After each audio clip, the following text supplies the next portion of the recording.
आज हम बनाते हैं राजस्थान की फेमस बाजरे की खिचड़ी।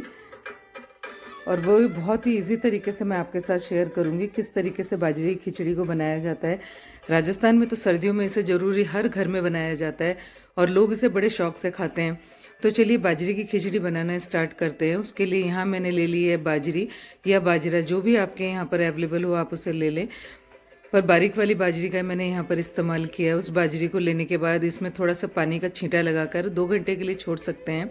तो 2 घंटे यहाँ पर मैंने थोड़ा सा पानी का छींटा लगाकर छोड़ दिया।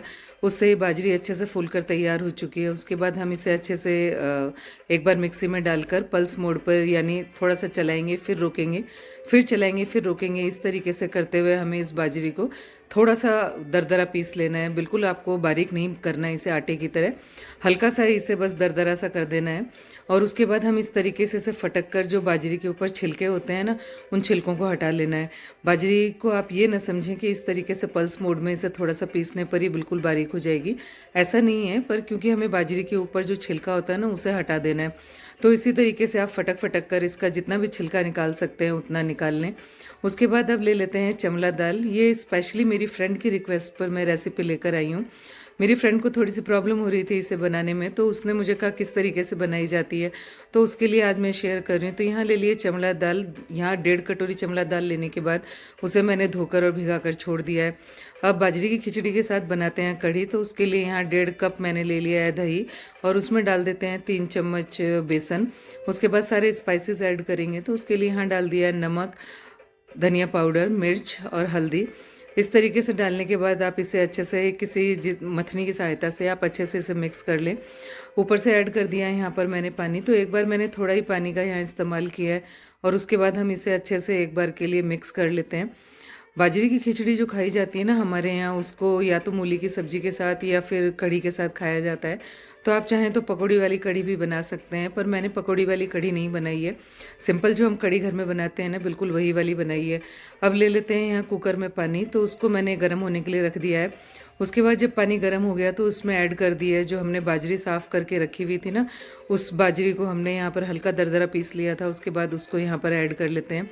तो तकरीबन मैंने यहाँ 2 कटोरी बाजरी का इस्तेमाल किया है। अब जो 1.5 कटोरी हमने चमला दाल को भिगा कर रखा था ना, इतना सारा प्रोसेस जो हमने किया है उसमें ये भीग कर अच्छे से तैयार हो चुकी थी। तो उसे भी यहाँ इस गर्म पानी में ऐड कर देते हैं। एक्चुअली देखने में लग रहा है ना कि बिल्कुल गांव में हम इसे बनाकर तैयार कर रहे हैं। तो एक्चुअली हुआ ये कि आज सिलेंडर ख़त्म हो गया, तो बिल्कुल मैंने भी गाँव के स्टाइल में इसे बनाकर तैयार किया है। तो आप जब इस तरीके से जब यहाँ पर बाजरी और चमला दाल डाल दें, उसके बाद यहाँ पर थोड़े से ऊपर बाजरे के छिलके आ सकते हैं। तो ये अगर कभी मान लीजिए आपसे निकालने में प्रॉब्लम हो रही है, तो इस तरीके से आप डालकर जो चाय वाली छलनी होती है ना, उससे इस तरीके से आप सारे छिलकों को हटा सकते हैं। छिलके अगर इस खिचड़ी में रह जाते हैं ना, तो इसका वो प्रॉपर टेस्ट नहीं आता। तो इस तरीके से आप 1-2 बार चमचे की सहायता से इस पानी को हिलाते रहें, और इस तरीके से ऊपर सारे जो छिलके आ जाते हैं उन छिलकों को आप हटा दें। यहाँ राजस्थान में तो इस तरीके से बाजरे की खिचड़ी को बनाकर शादी ब्याह में भी रखा जाता है। तो हम घर पर बाजरे की, क्योंकि तासीर गर्म होती है, तो इसे ज़रूर हमें सर्दियों में इस्तेमाल करना चाहिए। तो अब अच्छे से हमने सारे छिलकों को हटा लिया है। ये थोड़ा बहुत दिख रहा है, इतना तो चलता है। अब अच्छे से इसे मिक्स करने के बाद इसमें डाल देते हैं नमक। बहुत थोड़ा सा ही नमक यहाँ इस्तेमाल करेंगे। उसके बाद हम इसे रख देते हैं कुक होने के लिए। तो एक बार के लिए हम इसे लीड लगाकर कुक करेंगे। तो उसके लिए आपको तकरीबन 3 विसल इसमें लगा ली हैं। अच्छे से आप इसमें सारी चीज़ों को मिक्स करने के बाद 3 सीटी लगा लें इसे मीडियम फ्लेम पर, और 1 चम्मच आप इसमें घी ऐड कर दें, ताकि जो बाजरी खिचड़ी बना रहे हैं ना, वो बॉटम में चिपके नहीं। तो अब हमने रख दिया है बाजरी खिचड़ी को कुक होने के लिए। एक साइड में हम बनाते हैं कढ़ी। तो उसके लिए मैंने यहाँ ले लिया है देसी घी। उसमें डाल देते हैं जीरा, राई, और इसमें डाल देंगे हींग। हींग से इसका फ्लेवर बहुत अच्छा आता है। और जब भी हम बेसन की कोई चीज़ खाते हैं ना, तो उसमें हींग ज़रूर ऐड करनी चाहिए, ताकि वो पचने में बहुत ही ठीक रहती है हमें, हमारे पेट के लिए। तो अब यहाँ सारी चीज़ों को डालने के बाद जो हमने बेसन मिक्स करके, छाछ में बेसन मिक्स जो किया था ना कढ़ी का बैटर कढ़ी के लिए, उसको यहाँ पर ऐड कर देते हैं। और उसके बाद हमें इसे कंटिन्यूसली तब तक के लिए हिलाते जाना है कढ़ी को, तब तक के लिए इसमें एक बार अच्छे से उबाल ना आ जाए। जब एक बार उबाल आ जाए उसके बाद आप इसे मध्यम आंच पर कुक होने के लिए छोड़ सकते हैं। अब 3 सीटी लगने के बाद मैंने गैस की फ्लेम को ऑफ कर दिया था और उसके बाद जब इसका लीड हटाने के बाद इसे वापस से हम खुले ढक्कन को हटाकर और फिर इस खिचड़ी को कुक करेंगे। तो यहाँ 1 चम्मच घी मैंने और इस्तेमाल कर लिया है। आप बिल्कुल भी ना घबराएं, इस तरीके से जो हम घी खाते हैं ना वो बिल्कुल नुकसानदायक नहीं होता। तो ये करीब करीब अपनी बाजरे की खिचड़ी जो है वो पक चुकी है। तो आप इसे खुले बर्तन में एक बार के लिए और पका लें और अच्छे से जब ये पक जाए उसके बाद ही हमें यहाँ सर्व करनी है। इस तरीके से बाजरे की खिचड़ी बनाते हैं ना, तो जो हम बाहर जाकर बाजरे की खिचड़ी खाते हैं उससे बहुत ज़्यादा टेस्टी इस तरीके से बनकर तैयार होती है।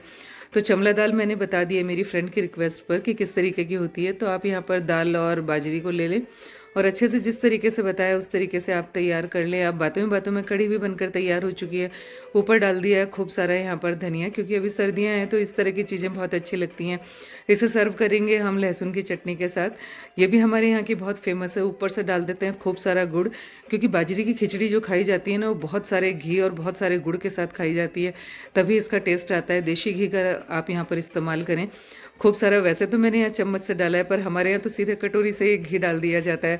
तो इस तरीके से आप बाजरे की खिचड़ी खूब सारा गुड़ और घी और चटनी और कढ़ी के साथ आप इस तरीके से बाजरे की खिचड़ी बना सकते हैं।